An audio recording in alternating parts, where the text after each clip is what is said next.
नमस्कार। अभी करीब 4-5 दिन पहले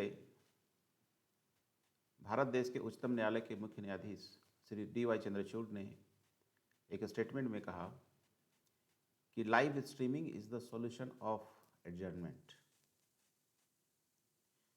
इसका कहने का मतलब हुआ कि कोर्ट में जो एडजर्नमेंट नाम की एक गंभीर बीमारी है, जिसमें खास करके सभी कोर्ट, यहाँ तक कि हाई कोर्ट और सुप्रीम कोर्ट भी उस बीमारी से ग्रसित हैं, जिसके बारे में पूर्व के राष्ट्रपति श्री रामनाथ कोविंद ने भी कहा है कि the culture of adjournment has become a norm in the court and probably that is the main reason for delay so denial of justice in the courts.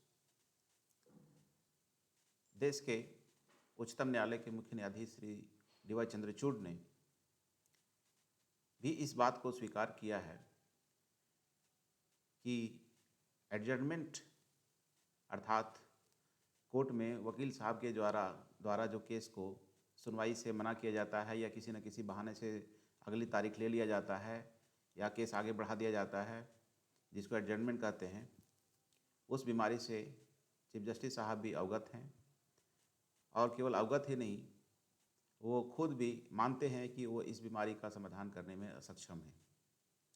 इसका प्रमाण ये है कि जितने भी कोर्ट के कॉज लिस्ट निकलते हैं, यहाँ तक कि सुप्रीम कोर्ट के जो कॉज लिस्ट निकलता है उसके सबसे ऊपर में लिखा रहता है कोर्ट के नाम के बाद कि it will be appreciated that the advocates will not seek the adjournment. और किसी कोर्ट में ऐसा रहता है कॉज लिस्ट में लिखा हुआ कि advocates are requested not to seek the adjournment. जज साहब इतना एक तरह से असहाय हैं वकीलों के सामने या असक्षम हैं कि जज साहब कहने के लिए तो इतने पावरफुल हैं, लेकिन उन्हें वकीलों से रिक्वेस्ट करना पड़ता है,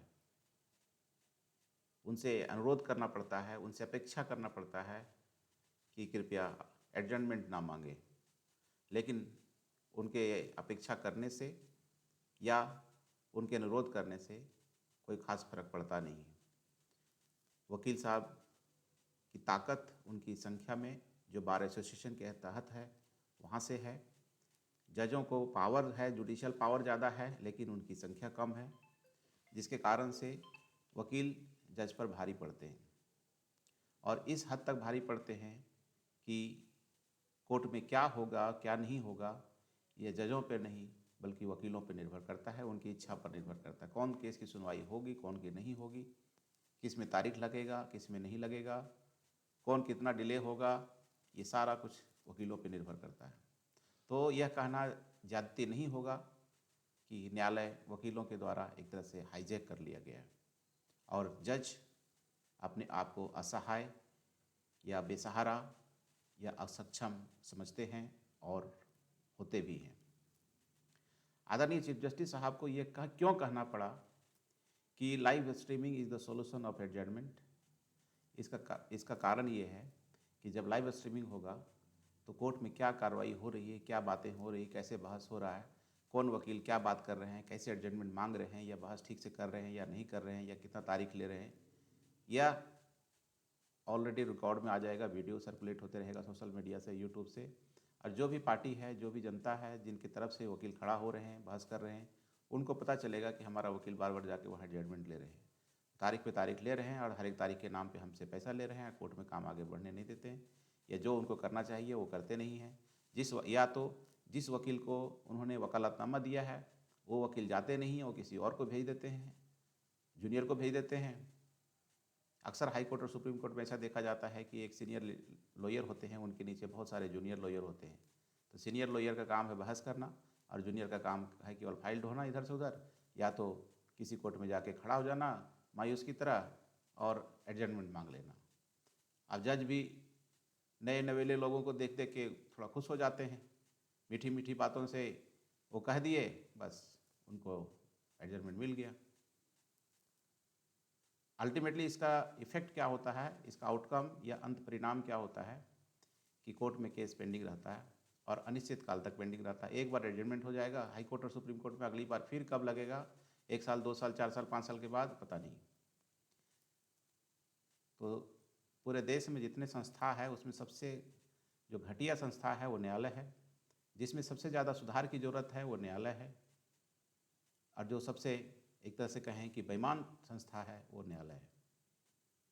और न्यायालय की जो इस तरह के लांछना या आरोप लगते हैं, उसको ठीक करने का एक तरीका या माध्यम है ट्रांसपेरेंसी। और ट्रांसपेरेंसी कैसे हो सकती है? वो लाइव स्ट्रीमिंग के माध्यम से, कि कोर्ट में क्या प्रोसीडिंग हो रहा है उसका सीधा प्रसारण किया जाए, जिसको देखना है देखेंगे, और उससे कौन जज का चरित्र और आचरण कैसा है ये भी रिकॉर्ड होगा, ये भी मॉनिटर होगा, और उनका आगे का कैरियर में वो सुप्रीम कोर्ट में प्रमोशन होगा या नहीं होगा, चीफ जस्टिस बनेंगे या नहीं बनेंगे, इसका भी निर्धारण उस रिकॉर्डिंग के तहत में किया जा सकता है।